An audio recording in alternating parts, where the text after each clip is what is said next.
Bonjour tout le monde, ici c'est le cabinet Vénère, c'est le 4e webinaire qu'on organise. Je suis heureux de vous avoir avec nous. Merci à celles et ceux qui nous regardent pas pour la première fois. J'ai vu dans la liste des personnes qui se sont inscrites qu'il y a des gens qui nous suivent régulièrement. Merci beaucoup. Mais merci également à celles et ceux qui nous regardent pour la première fois. Vous allez voir des têtes que vous connaissez déjà, moi-même par exemple. Vous voyez qu'aujourd'hui, quelque chose a changé. Je ne suis plus chez moi, je suis au bureau. C'est pour ça que j'ai mis une veste. Hein, plus de chemise, donc j'ai mis une veste. Je suis effectivement au bureau. Ça change un peu. Je ne suis pas sûr que la connexion est aussi bien que chez moi, mais on verra bien. Je suis ravi que je suis avec mes collègues panélistes que je vous présenterai rapidement avant qu'ils interviennent. Elles interviennent. Tout le monde va bien chez nous. J'espère que c'est pareil chez vous. On commence lentement le déconfinement. Les gens, les avocats, les assistants reviennent au bureau de plus en plus, mais c'est quand même pas encore le plein régime au cabinet. J'entends que la qualité est peut-être pas si bonne que ça. Bon, j'essaye que c'est quand même écoutable ce que je vais vous dire. Aujourd'hui, on vous parlera du sujet de la responsabilité des dirigeants. Et dans ce cadre, il nous semblait utile d'également évoquer la responsabilité des maisons mères. Vous allez comprendre pourquoi. Pourquoi on vous parle du sujet de la responsabilité des dirigeants? Parce qu'on est dans un contexte actuellement où les dirigeants sont confrontés à une multitude de règles et de contraintes. Et franchement, ce n'est pas simple. Nous, en tant que dirigeants nous-mêmes de notre propre entreprise, c'est vrai qu'on a du mal aussi de temps en temps de bien saisir les risques et d'agir conformément à la loi. Et dans ce jungle, je dirais, dans cette situation difficile, maintenir l'activité, s'occuper des salariés, en tout cas, je pense que c'est une phase extrêmement difficile pour les dirigeants. D'où l'intérêt, on pense, de ce webinaire. Avant que je commence, je vous invite d'utiliser la fonction Q&A sur l'outil Zoom que vous connaissez, j'espère déjà, et on essayera de répondre à vos questions directement si on maîtrise bien l'affichage cette fois. Et je me permets juste de préciser une chose. Quand on parle de la responsabilité de la maison mère, on parle de la responsabilité de la maison mère en France.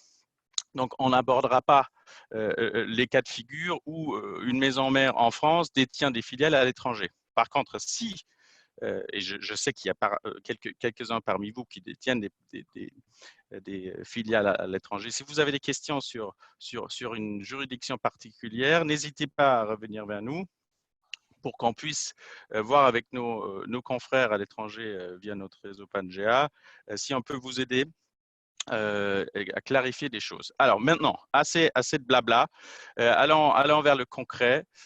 Et cette fois, on ne commence pas avec le social, on commence avec mon cher ami Jean-François Davenet. J'espère que tu es là, j'espère que tout le monde peut t'entendre. Jean-François, je vais te demander de nous présenter un peu euh, euh, le contexte théorique de la responsabilité des dirigeants. Mais bien évidemment, ta grande force, c'est de rendre les choses théoriques très concrètes et de le présenter avec un grand pragmatisme. Donc, j'espère que tu seras à la hauteur de mes attentes. Mais peut-être pour te guider un peu plus, je vais te donner un exemple. Et ce qu'on va essayer d'ailleurs de faire tout au long de notre webinaire, de vous donner des exemples pour que ça devienne un peu plus concret.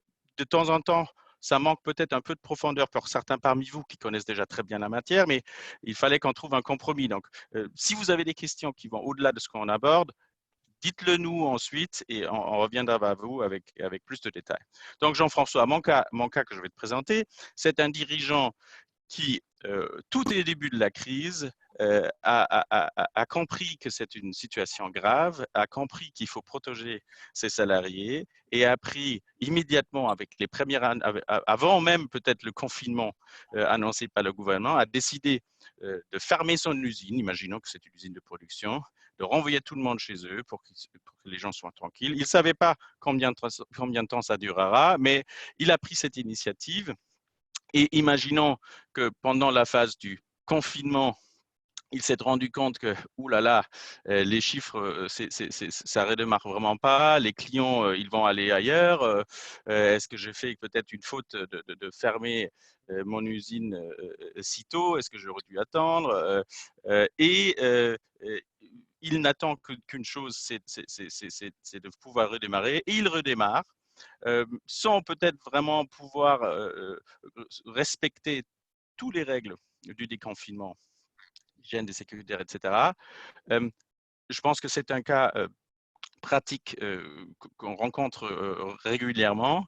Jean-François, dans cet exemple-là, est-ce qu'il y a un risque pour le dirigeant de voir sa responsabilité engagée? Euh, c'est un risque, mais c'est de toute façon, être dirigeant d'entreprise, c'est prendre des risques, hein. C'est de toute façon, et ça fait partie du charme aussi de l'activité, ça fait partie du charme de la fonction, mais c'est vrai que dans une période comme la période actuelle, c'est particulièrement le cas. Effectivement, on a entendu, hein, ce cas de l'atelier qui ferme 2 jours après le début de l'état d'urgence sanitaire alors qu'il n'y avait aucune obligation. On peut se demander si c'est une bonne idée. C'est bien pour la santé des salariés, c'est évident.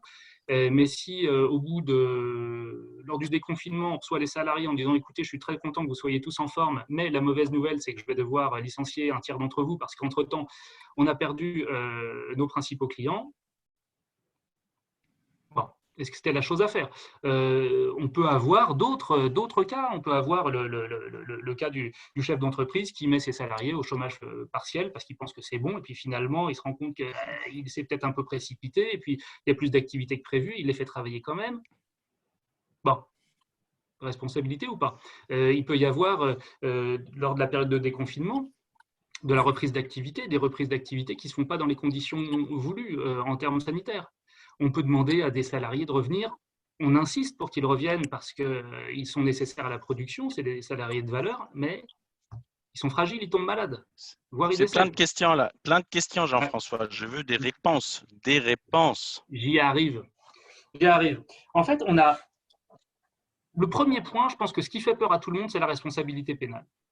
On en entend beaucoup parler, c'est les maires nous disent, moi je ne veux pas prendre de responsabilité, les chefs d'établissement pareil, les chefs d'entreprise également. Euh,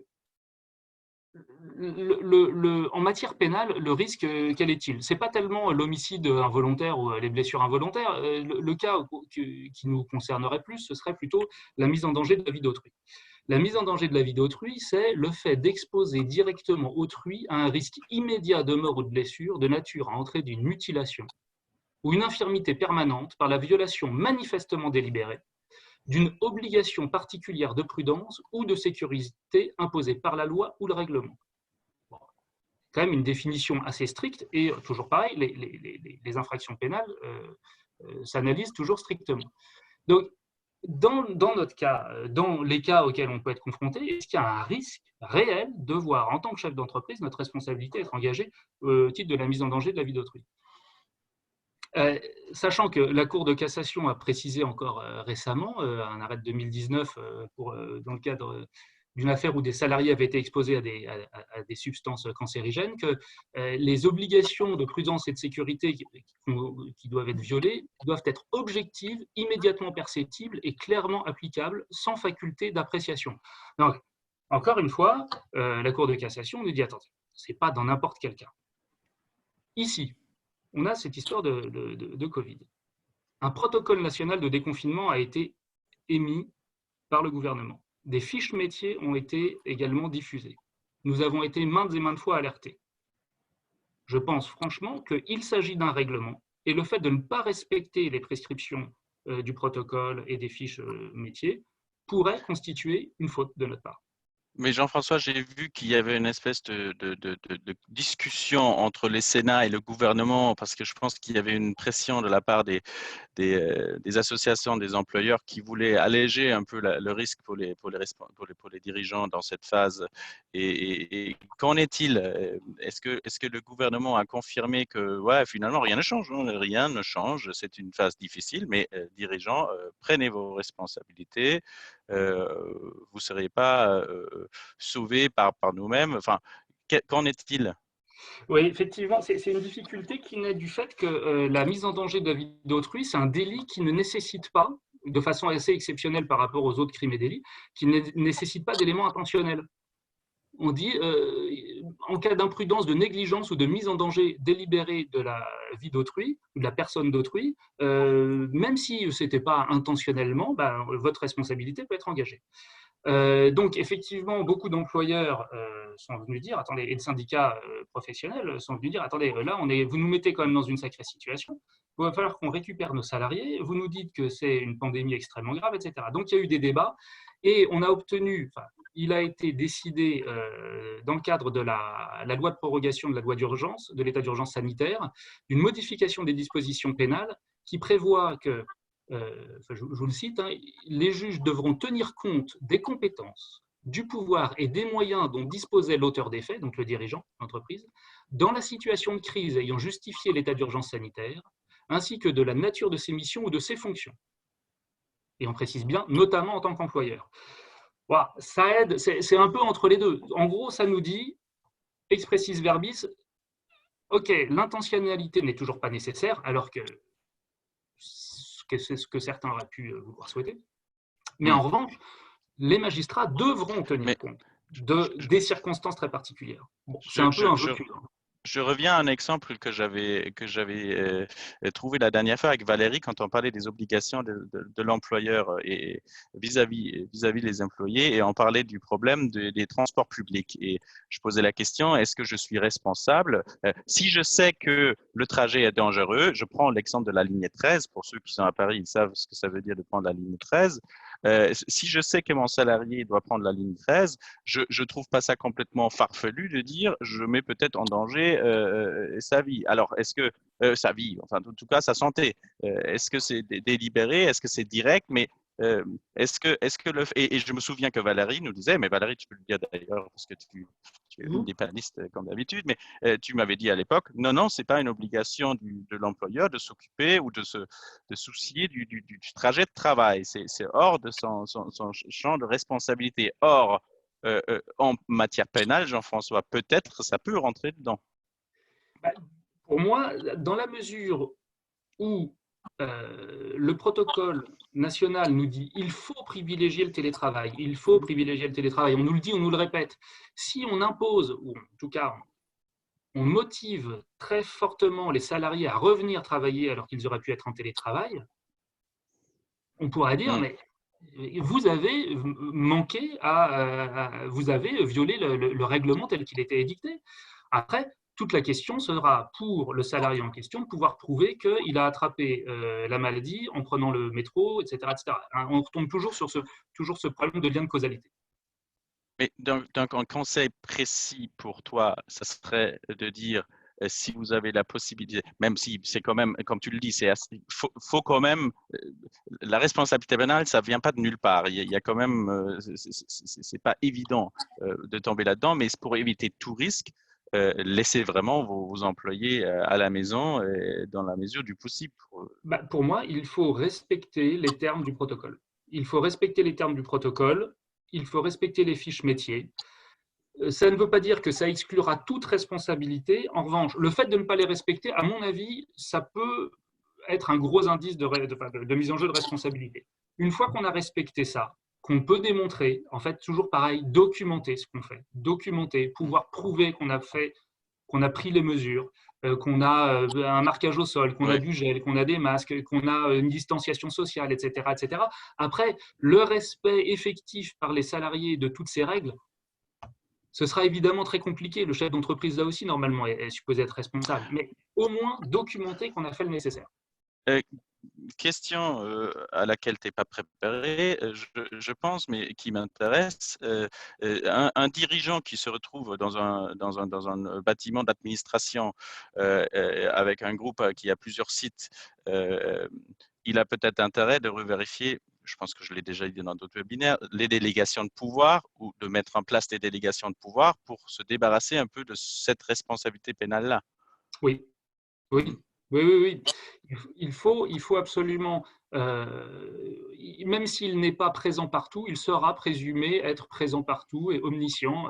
Donc il faut effectivement organiser ces délégations de pouvoir, et ça doit se faire aussi dans le cadre des plans de prise d'activité où on doit très clairement identifier des responsables par site, voire par étage, par service, etc. Mmh. Maintenant, je ne sais pas si tu as d'autres exemples pour la responsabilité pénale, mais ce qui m'intéresse aussi, c'est un peu la responsabilité civile. Dans mon exemple, le dirigeant qui ferme peut-être un peu prématurément son usine et qui l'ouvre peut-être un peu trop tôt, est-ce que là, il y a des risques pour un dirigeant de voir sa responsabilité civile engagée? En théorie, oui. Alors, on est vraiment dans un cas assez exceptionnel, mais on va retomber dans la problématique de la faute de gestion. Là, il n'y a pas de règle spéciale Covid, hein. On n'a pas de, on est dans cette règle très particulière, enfin, ce principe très particulier de la faute de gestion. Je dis très particulier parce que il n'est pas défini. C'est quelque chose que tout le monde connaît, tout le monde a vaguement entendu. On sait que c'est un risque. Alors, pour juste fixer le cadre, en fait, la faute de gestion peut engager la responsabilité de son auteur, donc du dirigeant, dans deux cas, on va dire. Il y a un cas de la procédure collective, auquel cas, enfin, donc la liquidation judiciaire, auquel cas c'est le liquidateur judiciaire qui peut venir chercher la responsabilité du dirigeant en disant les décisions que vous avez prises sont la cause de l'insuffisance d'actifs, donc je vous demande de participer de combler le passif d'une certaine façon, La parce que fameuse, ouais. La c'est fameuse action en complément de passif, ouais. voilà, complément de passif, parce que qu'est-ce que c'est que cette idée d'avoir fermé l'atelier sitôt, ou qu'est-ce que c'est que cette idée d'avoir résilié des contrats avec vos fournisseurs parce que vous disiez mais si c'est de la force majeure, mais pas du tout, c'était pas du tout de la force majeure, vous avez fait n'importe quoi, c'est la cause de la déconfiture, de la mise en liquidation, etc., etc. Bon, ça c'est dans le cadre de la procédure collective, mais on peut tomber aussi dans la faute de gestion hors procédure collective, c'est-à-dire qu'on n'en arrive pas au dépôt de bilan, mais malgré tout, effectivement, on a une chute drastique de l'activité, on perd des compétences, etc. Et là, ça peut être l'associé qui vient dire, mais qu'est-ce que vous avez fichu? Qu'est-ce que ces décisions complètement stupides que vous avez prises? Et il y a des dispositions du code qui autorisent les associés en fait, à aller chercher la responsabilité du dirigeant. Dans les faits, honnêtement, euh, le dirigeant, surtout, on lui dit, Il on va l'invite sauter, gentiment ouais. à partir. Le cas échéant, nous, dans la pratique, ce qu'on voit, ce sont des départs, éventuellement des retenues sur des bonus qui n'auraient pas encore été versés. Et dans les faits, aller chercher vraiment la responsabilité du dirigeant pour obtenir indemnisation de sa part, la Par seule contre, hypothèse. ça peut changer, Jean-François, je pense, dans un cas de changement de contrôle ou s'il y a tout à coup un autre associé qui entre dans la boucle. Oui, ça, à mon avis, c'est effectivement plus le cas en cas de cession, mais j'imagine que, enfin, ça, c'est plus ton domaine, mais on doit pouvoir peut-être gérer ça contractuellement, non? Je vois. De plus en plus, on voit dans nos contrats effectivement de cession des clauses qui libèrent les dirigeants de leurs responsabilités par rapport au nouvel associé. Bon, ça, c'est pas possible. Tu peux pas libérer le dirigeant de sa responsabilité, mais en fait, c'est le vendeur qui donne une sorte de garantie à l'acheteur. Non, c'est plutôt l'inverse, c'est l'acheteur qui garantit au vendeur, je ne mettrai pas en cause la responsabilité d'un dirigeant. Donc là, il faut effectivement faire attention. On peut faire en sorte de sauver ou de sauver d'une certaine manière le dirigeant dans les cessions d'entreprise. Mais bon, revenons au sujet. Donc, j'ai compris le dirigeant faute de gestion sur le plan de la procédure collective avec l'action en complément de passif, faute de gestion aussi qui engage la responsabilité du dirigeant vis-à-vis de la société, concept un peu vague, mais c'est le même concept dans le cadre de l'action en complément de passif. La faute de gestion, c'est la même, ça a le même degré d'appréciation, ou est-ce que c'est le même principe ou il y a une différence? Je pose la Alors, question, je pose la question parce que les conséquences sont quand même drastiques dans l'action en complément de passif, hein. Même si j'ai fait une faute qui a peut-être contribué à 10% du passif de la société, je serais potentiellement responsable ou je dois dédommager 100% du passif, hein. Oui, avec quand même la Cour de cassation qui exerce quand même un contrôle assez précis, et surtout s'il y a des fautes qui sont commises par différentes personnes, elle va demander aux juridictions de bien dire qui a fait quoi et quelle est la responsabilité de chacun. Après, la notion, la notion elle-même, si ce n'est qu'en ce qui concerne les procédures collectives, depuis la loi Sapin 2 de 2016, la simple négligence n'engage plus la responsabilité du dirigeant. Bon, et ça, c'est dans la procédure collective, c'est pas dans le cadre hors procédure collective. Mais de toute façon, la jurisprudence, comme je le disais, dans 99% des cas, c'est faute de gestion dans le cadre d'une procédure collective. Hors procédure collective, c'est ultra rare. Et Mais je pense que c'est utile de rappeler une jurisprudence, j'en avais parlé à Martin hier, cet exemple des 45 jours, je ne veux pas aller au-delà de nos 45 minutes, mais juste rapidement, il est aujourd'hui toujours dangereux de ne pas déposer le bilan dans les délais, c'est-à-dire dans les 45 jours. Oh, vite, hein, j'ai le bilan, l'état de cessation de paiement, et ça a été jugé comme un cas de négligence. Donc, finalement, tu as raison. Sur le papier, il y a peut-être une différence dans la notion, mais en pratique, est-ce que ça change vraiment beaucoup? Je le doute. Mais autre chose, là, on a parlé de la société, on a parlé de la procédure collective. Et les tiers, vis-à-vis des tiers, est-ce que ce dirigeant-là, qui a, par son action prématurée de fermer l'usine et a diminué le chiffre d'affaires et le flux de cash de la société, et donc les actifs de la société ont perdu de valeur, est-ce que lui, il peut engager sa responsabilité vis-à-vis des tiers? Je pense à des créanciers. Oui, juste peut-être une petite précision quand même pour essayer de définir, parce que j'ai dit il n'y a pas de définition de ce que c'est que la faute de gestion. Ouais. Juste quand même, c'est vrai, il n'y a pas de définition légale. Les magistrats viennent dire, écoutez, nous, on n'est pas capable de savoir ce qu'est une bonne gestion d'entreprise. On est des magistrats, on n'est pas des chefs d'entreprise. Et puis définir des critères généraux, alors qu'il y a des entreprises de toute taille, de tout secteur d'activité, etc., c'est pas possible. Donc en fait, ce que font les magistrats, c'est qu'ils disent, nous, on attend de voir si le dirigeant s'est comporté comme un dirigeant prudent, diligent et actif, donc il est à la fois prudent mais aussi diligent et actif, bon, okay, au regard des circonstances de fait de l'époque de la commission de l'acte qui lui est reproché.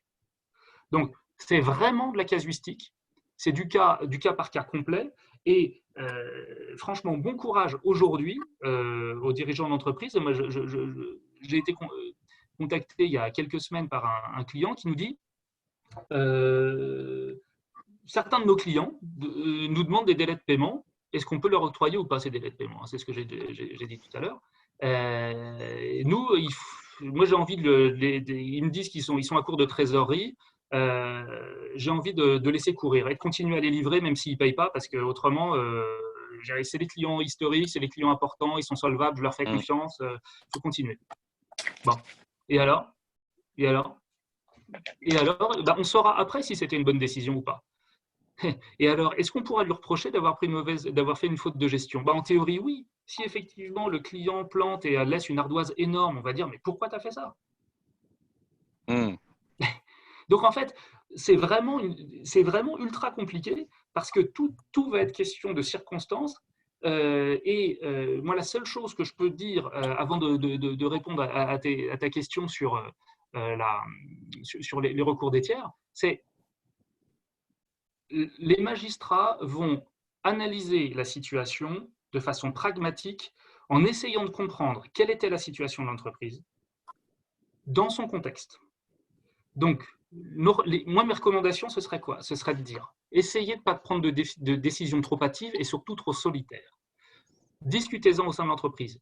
Discutez avec les RH, la finance, le commercial, les représentants du personnel. Discutez pour voir et avoir un avis qui ne soit pas uniquement issu de votre analyse personnelle. Parlez-en à la maison mère, le cas échéant.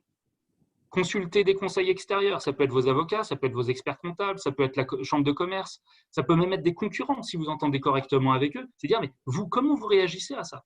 Parce que typiquement, le gars qui ferme son atelier alors que tous ses concurrents, eux, restent ouverts, les magistrats vont dire, mais attendez, vous êtes le seul à avoir eu cette idée-là.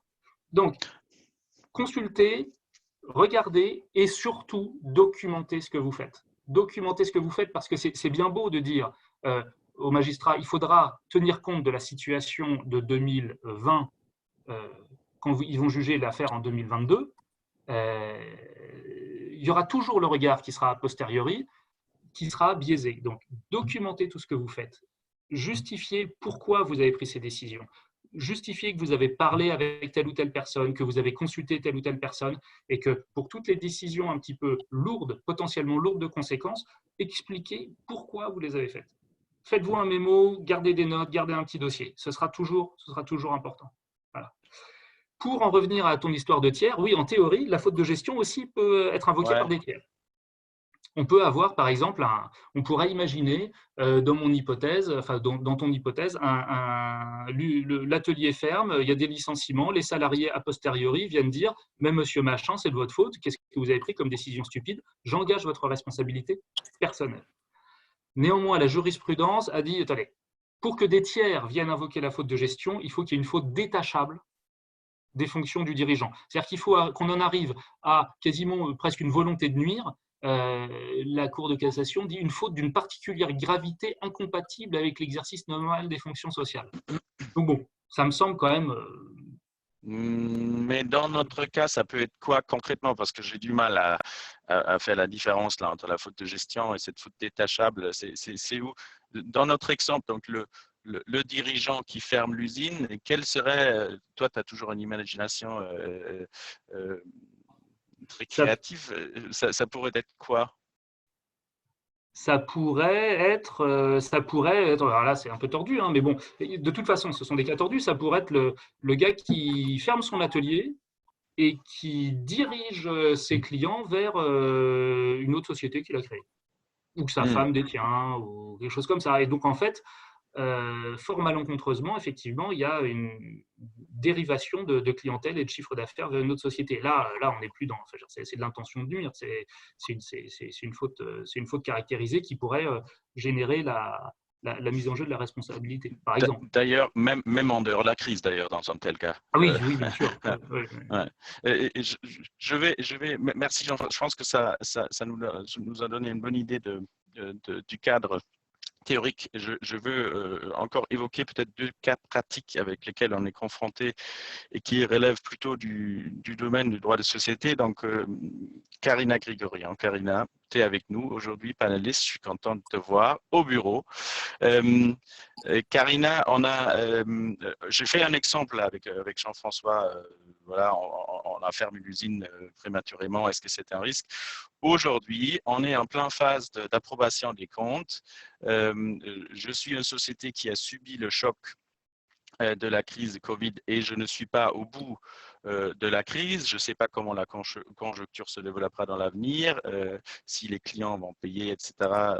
Voilà, si ça continue bien ou non, je ne sais pas. Et on me demande de distribuer des dividendes. Cas pas inventé, c'est vraiment, on est actuellement vraiment en plein dedans.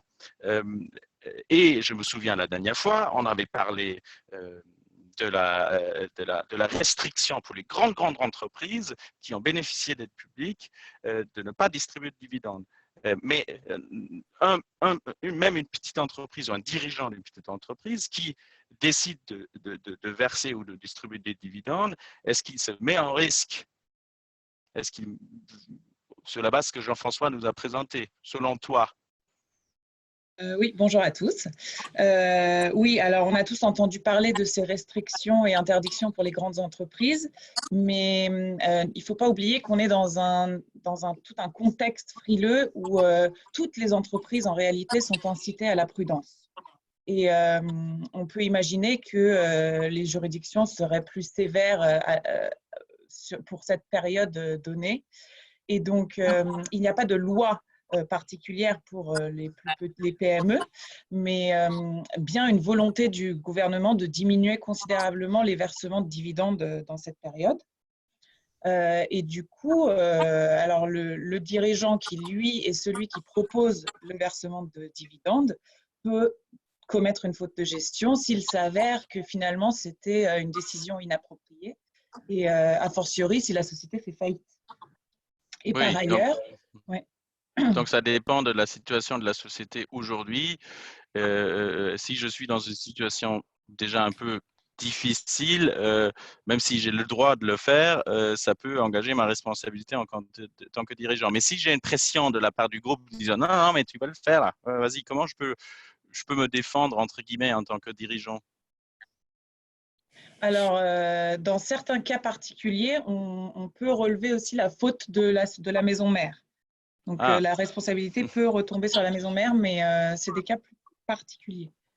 on reviendra tout à l'heure sur la responsabilité de la maison mère, mais donc compris, il faut faire attention. Maintenant, prenons un autre cas qu'on a vu en pratique les dernières semaines, c'est que la crise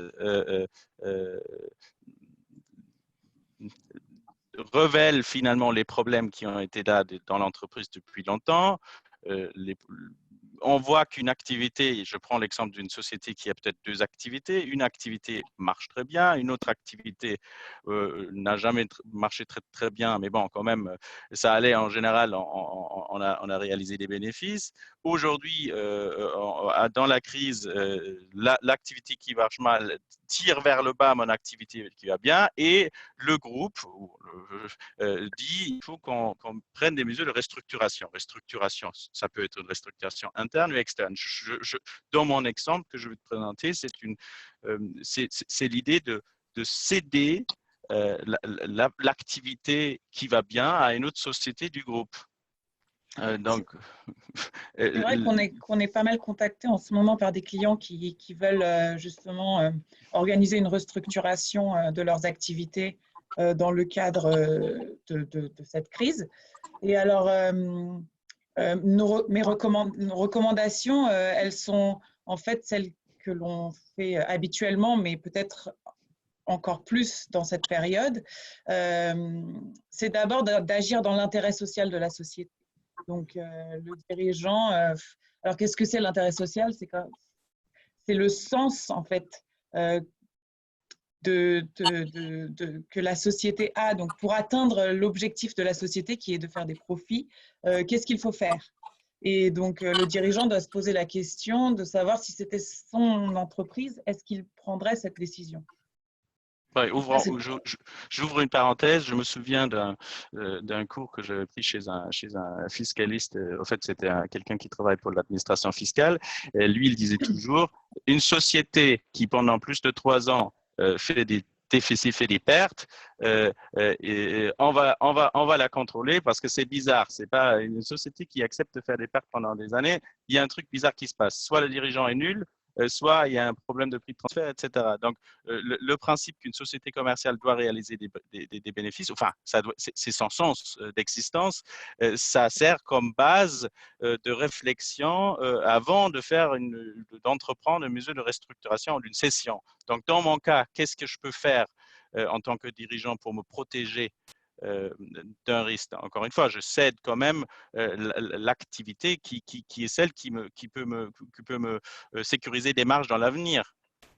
Oui, c'est ça. Il faut s'assurer que c'est une décision qui n'est pas prise dans la précipitation. Comme l'exemple de Jean-François, parfois le dirigeant peut être amené à faire des choses de manière précipitée parce qu'il ne gère peut-être pas tous les tenants et aboutissants de cette crise.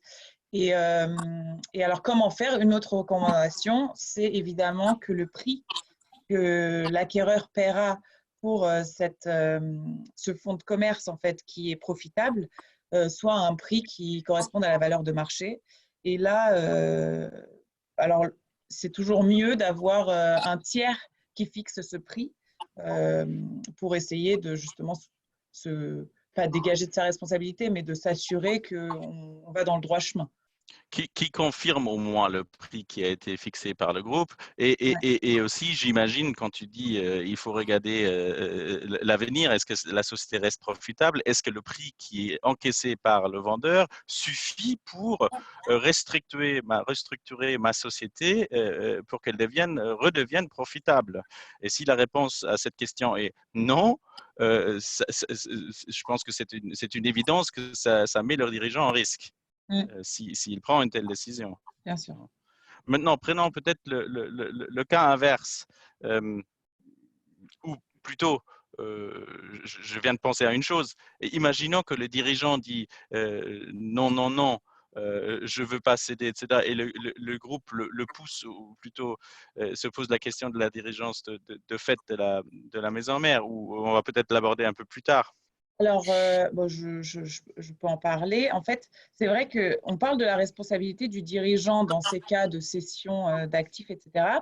Mais on voit quand même souvent des règlements intérieurs, des conditions de mandat ou des statuts dans lesquels la maison mère nous demande de limiter les pouvoirs du dirigeant, surtout. Enfin, il y a toujours un catalogue de limitation des pouvoirs du dirigeant, et la cession d'actifs, la cession de fonds de commerce en fait toujours partie. Et donc quelque part, le dirigeant, il ne prend pas cette décision tout seul. Donc, sa responsabilité à l'égard de l'associé, c'est rare qu'elle soit engagée, puisque en fait, c'est l'associé qui prend cette décision. Qui lui valide la décision. Qui est l'initiateur de cette décision. Et si c'est le cas, si vraiment ce n'est pas le dirigeant qui a une idée de restructuration, ce serait bien de céder cette partie qui n'est pas profitable. Si l'idée vient de la maison mère et que c'est très visible, il y a en effet un risque d'être dans la direction de fait. Et dans ce cas-là, la maison mère engage sa responsabilité. Donc, la direction de fait, en gros, ça a les mêmes risques qu'une direction de droit. Donc, tout ce que Jean-François vient de dire sur la faute de gestion, etc., ça s'appliquera mutatis mutandis sur la maison mère. Oui. Mais il faut quand même faire une différence. Le fait qu'il y ait un catalogue d'approbation de certaines actions dans les statuts, dans un règlement intérieur, ne met pas automatiquement la maison mère dans une situation de dirigeance de fait. Ça le devient si la société, si la maison mère prend les décisions à la base. C'est ça. À la limite, pourquoi et dit juste fais-le dirigeant, et c'est le dirigeant qui engage sa responsabilité s'il le fait vraiment véritablement. Donc attention. Mais revenons peut-être à un autre exemple. Imaginons que je cède pas le fonds de commerce ou l'activité qui va bien, mais je cède l'activité qui va mal, et je le cède à un tiers. Là, quels sont les risques pour le dirigeant, s'il y en a, ou peut-être pour d'autres personnes? À quoi il faut faire attention? Alors, dans ce cas qui est donc l'inverse du cas précédent, les recommandations seraient pour le dirigeant d'assurer la pérennité et la viabilité du fonds de commerce une fois qu'il est transféré auprès de la société acquéreuse. Ce qu'on met toujours dans les cessions de fonds de commerce, dans nos contrats de cession de fonds de commerce, c'est que le dirigeant a bien analysé le business plan de l'acquéreur, et ça permet de réduire et de limiter sa responsabilité. Mais la responsabilité plutôt de la société, je dirais, parce que le dirigeant qui cède une entreprise qui va mal, il a plutôt bien fait son travail parce qu'il garde ce qui est sain. Par contre, la société, elle, est-ce qu'elle a vraiment, est-ce qu'elle met en risque? Alors, la société, elle, peut avoir un risque à l'égard des salariés qui, eux, pourraient éventuellement se considérer lésés d'avoir été transférés à une société qui n'assure pas, ou dont ce n'est pas le métier, ou qui n'assure pas la viabilité du fonds de commerce. Ouais. Et qu'en est-il? Alors, je pense que là, on quitte un peu le champ ou la question de la responsabilité du dirigeant, et on arrive un peu à la responsabilité de la société vis-à-vis des salariés dans le cadre des cessions. Se pose aussi la question de la responsabilité de la maison mère qui cède une filiale. Est-ce que cette maison mère qui cède une filiale qui va peut-être pas très bien à un tiers encourt aussi un risque vis-à-vis des salariés? Et là, on est dans le deuxième thème de notre webinaire, quand on aborde rapidement, c'est la responsabilité de la maison mère. Valérie, je pense que tous les cas auxquels je peux penser de mise en jeu de la responsabilité de la maison mère impliquent pratiquement les salariés. Le cas de figure que Karina a évoqué Dans la cession de fonds, ça c'est quelque chose qui est classique. Il faut que le vendeur se rassure qu'il n'envoie pas ses salariés dans la misère totale, que le repreneur est quelqu'un de sérieux et est capable de maintenir l'activité. D'ailleurs, on le voit de plus en plus aussi, un engagement de la part du repreneur de ne pas procéder à des licenciements pendant des périodes de 2 ou 3 ans. Et on voit aussi ces clauses-là, en tout cas de plus en plus, dans le cadre du cession d'entreprises qui vont mal. Là aussi, le vendeur de la filiale, souvent, il veut un engagement de la part de l'acquéreur de ne pas procéder à des licenciements pendant une certaine période donnée. Ça me dit qu'il doit y avoir un risque avec les salariés. Il y a à tout le moins un risque qui n'est pas forcément le risque du co-emploi, parce que là, on a une structure, une entité juridique, enfin un fonds qui sort du fonds initial, mais on retombe sur le schéma classique, la légèreté blâmable, la responsabilité, c'est-à-dire que le salarié qui se trouve dans une entité qui va être réorganisée, qui n'aura pas donc pu bénéficier du même panel de reclassement ou du même panel de décisions financières que la première entité dans laquelle il était anciennement salarié, pourrait rechercher la responsabilité délictuelle éventuellement du vendeur. Alors là, il va falloir quand même établir la légèreté blâmable, la faute, etc., etc. Et même à supposer même de la maison mère du vendeur, je veux dire intellectuellement. On est dans un cas de responsabilité classique pour moi. Donc, et on repart un peu sur ce que disait Karina tout à l'heure. Cette légèreté blâmable, on pourra la trouver éventuellement s'il y a eu des décisions qui n'ont pas été prises dans l'intérêt exclusif de la société vendresse. On repart dans toute cette analyse de cas. Mais on se placera sur un terrain, pour moi, de dommages et intérêts. Oui, de dommages et intérêts, mais il doit avoir. Est-ce qu'il y a des cas de figure où des salariés peuvent demander d'être embauchés ou réintroduits dans la société vendeuse, ou peut-être même de dire j'étais toujours un salarié de la maison mère. Ça, c'est la notion du co-emploi que tu as évoquée. Voilà. Là, on rentre dans une autre notion qui est la notion de co-emploi. Là, dès lors que le salarié est attaché à un fonds de commerce, que le fonds a été transféré, il ne devrait pas y avoir de vraies difficultés, sauf à ce que le salarié se place sur un autre terrain qui est le co-emploi. Le co-emploi, c'est deux notions différentes. La première notion qu'on connaît tous dans les groupes, c'est ces organisations matricielles. Je suis salarié français sur le payroll français, mais en réalité, j'interviens aussi avec la société mère allemande, italienne, anglaise, et pour le compte d'un certain nombre de filiales. La chose qui est vraiment importante sur ce sujet, parce qu'on se rend bien compte que l'économie et le droit ne sont pas toujours très compatibles, c'est qu'il faut vraiment que les employeurs gardent cette distinction entre le lien de subordination. Je suis un salarié de l'entité française, je dois être attaché à quelqu'un hiérarchiquement. C'est cette personne-là qui valide mes congés, c'est cette personne-là qui fait mes entretiens annuels, c'est cette personne-là qui me notifie mes augmentations. Et puis, distinguer ce lien de subordination juridique avec un lien fonctionnel. On peut tout à fait avoir ce lien juridique et en même temps dire qu'on rapporte fonctionnellement à un directeur de division, business unit, etc. Si ce lien est confondu, on a du co-emploi.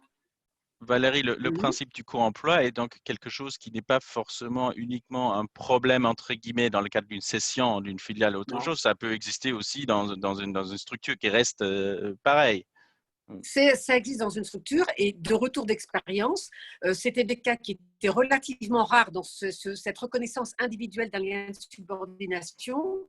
Et au cabinet, je dirais qu'on a quand même eu des contentieux assez réguliers maintenant, quasiment au moins 1 ou 2 par an, qui sont quand même allés quasiment jusqu'à la Cour de cassation, de salariés disant je suis à la fois salarié de la France, mais je suis également salarié de la mère, de la holding, de ceci, de cela, qui me donne ses instructions, etc. Ça, il faut vraiment veiller à ça. Ça, c'est le cas vraiment classique. Après, il y a une seconde chose qui a été une construction jurisprudentielle, notamment dans les groupes, et parce qu'on a été confronté à des groupes qui ont fermé des filiales ou à des groupes qui étaient en moins bonne situation financière, avec des maires qui étaient en bien meilleure situation financière, d'une construction jurisprudentielle avec les arrêts Jungenrich au début, qui a consisté à dire sans lien de subordination. En réalité, je considère que je suis en co-emploi avec la maison mère, parce que la maison mère, en réalité, il y a une identité de dirigeant, c'est la maison mère qui décide, c'est ceci, c'est cela. Alors, la jurisprudence avait fait grand bruit à l'époque dans les arrêts Jungenrich. Aujourd'hui, la jurisprudence est quand même rétrécie et favorise et soucieuse des intérêts des investisseurs. Parce qu'on considère que pour qu'on reconnaisse du co-emploi, il faut aller au-delà. Les juges français acceptent et reconnaissent une nécessaire coordination des activités économiques qui nécessitent qu'une mère intervienne dans les affaires de la fille. La jurisprudence a aussi évolué, accepte la reconnaissance d'une domination économique, ce qui est quand même quelque chose d'assez qui date de 2015-2016, et on considère qu'il peut y avoir co-emploi lorsqu'il y a une immixtion dans la gestion économique et sociale de la mère dans la fille qui se traduit par 3 choses. C'est une confusion d'intérêts, ça veut dire qu'en réalité, les 2 sociétés poursuivent le seul même objectif. Une confusion d'activités, c'est exactement, les activités ne sont pas séparables, par exemple, entre la mère et la fille. Et une confusion de direction. Mais la confusion de direction, ce n'est pas simplement chez les mêmes personnes qui sont à la fois dirigeants sociaux, par exemple, de la mère, comme on le voit souvent, et dirigeants de la fille. Il faut vraiment que aujourd'hui, la personne qui revendique ça justifie qu'il n'y a la société, il n'y a pas d'autonomie directionnelle. Donc aujourd'hui, la jurisprudence est quand même plus favorable. Pourquoi c'était intéressant pour des salariés de faire ça? C'est que vous aviez une fille française, par exemple, qui allait moins bien et une mère étrangère qui allait bien. Ça permettait de dire, quand j'étais en co-emploi, de dire tu es co-débiteur des obligations dans le cadre d'un licenciement économique collectif ou un PSE. Ça permettait de dire tu dois me payer mes indemnités de licenciement. Ça permettait d'étendre le champ du périmètre de reclassement. Ça permettait de dire la priorité de réembauchage, elle s'applique également dans la société mère. Un certain nombre de choses comme cela. Donc aujourd'hui, Valérie, le co-emploi, tu dis que ça a un peu changé. Je regarde l'heure, mais on va prendre encore 2 minutes pour finaliser et boucler ce thème-là. Le co-emploi, ça est devenu un peu plus compliqué pour le salarié de le mettre en œuvre. Par contre, il y a toujours l'option de chercher la responsabilité délictuelle de la maison mère aussi, s'il a plus d'argent. Souvent, on est dans des cas de figure où l'employeur n'a plus d'argent, en redressement judiciaire ou autre. Donc, dans ces cas de figure, j'ai toujours la possibilité de chercher la responsabilité délictuelle de la maison mère. Et il est à craindre dans ces périodes un peu compliquées, effectivement, comme tu le disais fort justement, où on va avoir des opérations de réorganisation, de restructuration, de recentrage sur des activités qui sont positives. On ne peut pas exclure aujourd'hui qu'il y ait des actions effectivement qui soient diligentées pour dire qu'en réalité, la mère a participé, engage sa responsabilité. Mais bon, la jurisprudence aussi dans ce domaine est quand même une jurisprudence de cas par cas. On ne peut pas tout reprocher à une maison mère non plus. Voilà. Exactement. Je pense que c'est une jurisprudence de cas par cas, et les cas qu'on a vus dans la jurisprudence, c'est souvent des cas quand même assez extrêmes. Tout à fait. Où c'est avec juste un œil de bon sens, on se rend compte que quelque chose n'allait pas forcément dans l'intérêt de la société. Et on retombe sur l'intérêt de la société. C'est vraiment quelque chose qui est très important. Et même si c'est une notion un peu théorique, quand vous allez prendre une décision, réfléchissez au bon sens, à votre bon sens. Est-ce que c'est quelque chose que je ferais si c'était mon entreprise à moi? Je pense que c'est très utile, Jean-François, d'avoir ce réflexe-là, et aussi peut-être, je commence à résumer déjà un peu, avoir le réflexe d'impliquer plusieurs gens et de parler pour éviter que vous tombez dans le piège de la responsabilité d'un dirigeant ou aussi de la maison mère. Donc, je pense qu'on a fait le tout. Jean-François, tu voulais dire quelque chose? De documenter, parce que on est vraiment dans une situation très particulière. Le regard qu'on en aura dans 2 ans, tout dépendra de l'évolution de la situation. On ne sait pas. On sait pas quelle sera la situation dans 1 an ou dans 2 ans. Est-ce qu'on dira mais ils étaient dingues à l'époque, oh là là, on faisait n'importe quoi. Mais alors vous étiez vraiment particulièrement dingue d'avoir pris telle ou telle décision. Donc, documentons. Vous seul savez pourquoi vous prenez vos décisions. Vous seul connaissez votre entreprise, votre secteur d'activité, vos problématiques. C'est maintenant qu'il faut le documenter. Donc, c'est un peu, c'est à la fois intéressant, mais aussi un peu frustrant, parce que la notion de la faute de gestion est tellement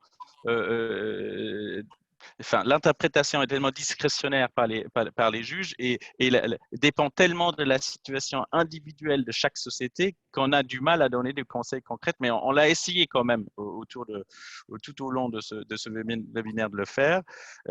J'espère que cela vous a plu. Je remercie vivement Valérie, Karina et Jean-François pour avoir pris le temps d'être avec nous.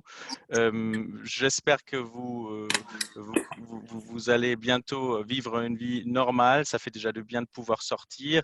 Nous aussi, on profite avec nos enfants et nos proches. Faites de même. Si vous avez des questions, n'hésitez pas. Si vous avez des commentaires sur la qualité de notre webinaire, n'hésitez pas de répondre à notre questionnaire. Et si vous avez des questions ou des points qui n'ont pas été abordés aujourd'hui, notre temps est limité. Je pense au soutien, à la notion du soutien abusif, où une maison mère peut aussi voir sa responsabilité engagée ou non. Contactez-nous, on a vraiment avec grand plaisir, on va vous répondre. Merci à tous et à très bientôt chez Vénère.